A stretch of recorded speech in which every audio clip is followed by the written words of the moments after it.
나는 쿠크다스 멘탈 디자이너였다. 직장 생활을 하는 10년 넘는 시간 동안 수없이 울고 구르고 견디고 버티며 차곡차곡 멘탈을 다져왔고, 이제는 프리랜서로 홀로서기를 할 수 있을 만큼 탄탄한 멘탈이 되었다고 생각했다. 하지만 쉽지 않지. 쿠크다스 멘탈은 영원한 쿠크다스인가 보다. 프리랜서 디자이너로 생활한 지 4개월 동안 나를 롤러코스터 태웠던 일들을 내가 겪은 시간 순서대로 이야기해보려고 한다. 나처럼 예민하고 민감한 성격인데 프리랜서를 준비하고 계신 분이 있다면 나의 경험으로 미리 대비해보시길. 첫 번째 난관, 불안함. 프리랜서 시작하기 전 마인드 세팅을 단단히 했었다. 처음엔 당연히 불안정한 수입일 거라고 예상했고, 돈을 오랜 시간 동안 벌지 못할 수도 있다고 최악의 상황을 여러 번이고 상상했었다. 충분히 준비했으니 불안한 마음이나 조급한 마음 가질 필요 없다고 스스로 다짐했었다. 프리랜서 시작 직후 상상했던 최악의 상황은 현실이 되었다. 괜찮을 거라고 굳게 다짐했던 나는 어디로 사라져버리고, 내가 잘못 선택한 건 아닐까? 다시 취업해야 되는 건 아닐까? 이걸로 내가 먹고 살 수는 있는 건가? 이런 생각들만 머릿속에 둥둥 떠다녔다. 불안함에 완전히 잡아먹히기 직전 다행히 일이 하나둘 들어오기 시작했다. 그렇게 불안함은 사라질 줄 알았다. 일이 들어오는 순간은 정말 기뻤다. 하지만 기쁨은 잠깐이고 언제 다시 일이 끊길지 모른다는 생각이 들어 금세 불안해졌다. 나는 일이 없을 땐 아무것도 안 하면서 과하게 불안해했고, 일이 많을 땐 무리하게 받아 몸을 망가뜨렸고, 아직 오지도 않은 미래를 불안해했다. 두 번째 난관, 평가받기. 몇 가지 프로젝트를 끝마쳤을 때였다. 마음속 깊이 있는 불안함을 없애려면 잘 해내야만 한다고 생각했고, 프로젝트마다 과하게 매진했다. 그래서인지 모든 프로젝트가 내 자식처럼 느껴졌다. 이런 정성을 알아주신 클라이언트 분들은 긍정적인 평가와 더불어 제 의뢰를 해주셨고, 스스로 잘 해나가고 있다고 생각했다. 그러다 처음으로 클라이언트에게 부정적인 평가를 듣게 되었다. 평가 내용은 대략 이런 내용이었다. 기획대로 해주시긴 했지만 마음에 안 들어요. 전부 다 새로 해주세요. 분명히 클라이언트가 주었던 기획대로 제작했다. 뭔가 놓친 게 있나 싶어 클라이언트와의 대화를 몇 번이고 다시 읽었고 전화 내용을 되짚어봤다. 그런데 분명히 요청한 대로 제작한 게 맞았다. 이번 피드백은 클라이언트의 변심으로 인한 부당한 피드백이었다. 그런데 자꾸 감정적으로 동요됐다. 프로젝트가 아니라 디자이너로서의 내 존재가 거절당하는 느낌이 들었다. 분명히 머리로는 이해가 가는데 마음을 추스르기가 힘들었다. 돌아보면 프로젝트에 내가 너무 깊게 빠져있어서 그랬던 것 같다. 세 번째 난관, 응대하기.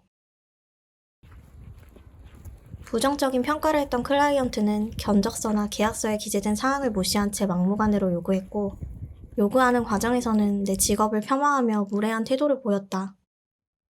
하지만 나는 계속해서 친절하게 응대하려고 노력했고, 내가 할 수 있는 것은 최대한 무료로 다 해주었다. 나는 빨리 이 프로젝트를 마무리하고 싶었다. 되도록이면 좋게. 내가 계속 친절하게 응대했던 이유는 프리랜서로 일을 시작할 때 실력만큼 중요한 것은 태도라고 생각했기 때문이었다. 아무리 실력이 좋더라도 태도로 감정이 상한다면 절대 긍정적인 경험으로 기억되지 않을 것이기에 프로페셔널한 태도는 상대의 태도에 상관없이 친절함을 유지하는 것이라고 생각했다. 게다가 클라이언트가 안 좋은 리뷰를 남길 것 같아 두려운 마음도 컸다. 부정적인 리뷰가 하나라도 달리면 내 프리랜서 생활이 망할 것만 같았기 때문이다. 솔직히 전혀 상상도 못했던 일들은 아니다. 프리랜서 하기 전에도 충분히 상상해봤던 일이었다. 그런데 나는 상상만 했다. 실제로 이 상황을 마주하게 됐을 때 나는 어떻게 해야 할지 생각해본 적은 없었다. 더군다나 사회생활을 하며 겪어봤던 일이니 어련히 알아서 잘 대처할 줄 알았다. 하지만 회사 안에서 겪게 되는 상황과 프리랜서로 직접 나서야 하는 상황은 너무 달랐다. 하지만 겁먹을 필요 없다. 그냥 기준만 세우면 된다. 내가 어떤 식으로 대처해야 하는지에 대한 기준만 생기면 방황하지 않고 폭풍 같은 감정 속에서 빨리 헤어나올 수 있다. 그래서 나는 나만의 기준을 만들어 보기로 했다. 1. 막연히 불안할 때. 처음 가는 길인데 불안해하는 것은 너무나 당연하다. 대신 상황에 따라 내가 할 수 있는 행동 리스트들을 만들어 보기로 했다. 일이 없어서 불안할 때는 바쁠 때 할 수 없었던 포트폴리오 정리를 하거나 디자인 공부나 마케팅 공부를 하면 된다. 일이 몰릴 때는 무작정 수락하려고만 하지 말고 클라이언트에게 일정 조율을 요청한 후 내가 해줄 수 있는 서비스를 추가 적용해주는 방법을 제안해보자. 2. 피드백에 마음이 휩쓸릴 때. 나는 디자인 전문가들하고만 일하는 게 아니다. 디자인 평가는 아주 주관적일 수 있다. 프로젝트 시작 전 클라이언트의 요구와 기획을 충분히 분석했고 그에 맞게 제작되었다면 잘 한 거다. 나의 가치를 스스로 인정하고 의심하지 말자. 변심으로 인한 평가는 내가 어찌할 수 있는 일이 아니다. 앞으로 이런 일이 무궁무진하게 일어날 수 있으니 감정적으로 당황하지 말고 객관적으로 상황을 바라보는 연습을 하자. 3. 태도.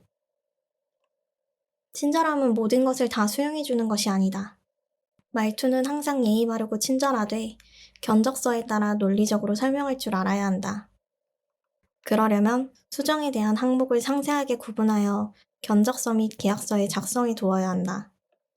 클라이언트가 계약서를 무시하고 부당한 요구를 할 땐 정확하고 합리적인 추가 비용을 제시하자. 금전적인 요구를 하는 것을 절대 두려워하지 말자. 4. 리뷰가 걱정될 때. 리뷰가 걱정된다면 마케팅을 더 열심히 공부하자. 지금은 재능 마켓으로만 문의를 받고 있어 리뷰에 크게 흔들릴 수 있다. 하지만 마케팅 공부를 해서 더 다양한 채널로 나를 홍보할 수 있다면 부당한 대우를 받거나 불편한 상황이 오더라도 감정적으로 크게 휘둘리지 않을 수 있다. 마케팅 공부는 늘 바지런히 하자. 그리고 나보다 더 중요한 것은 없다. 내가 지치면 프리랜서도 할 수 없다는 것을 명심하자.